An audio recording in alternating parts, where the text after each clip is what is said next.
তোমরা যারা নামাজ আদায় করো না, নামাজ কঠিন কিছু তো নয়। আমি তোমাকে কি নামাজের একটা নমুনা বলবো? দেখো নামাজ কি জিনিস।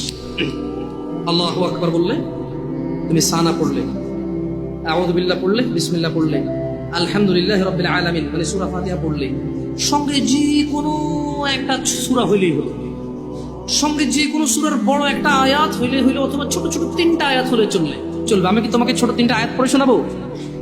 আউযু বিল্লাহি মিনাশ শাইতানির রাজীম, ওয়াল মুরসালাতি উরফা ফাল আসিফাতি আসফা।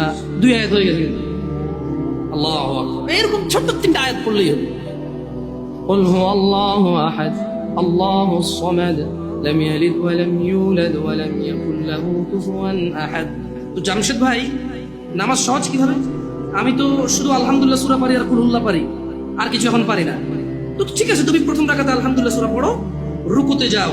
আচ্ছা, প্রথম রাকাতের রুকুতে সুবহান রাব্বিয়াল আযীম, সুবহান রাব্বিয়াল আযীম, সুবহান রাব্বিয়াল আযীম। দ্বিতীয় রাকাতের রুকুতে কি অন্য কিছু? সেম।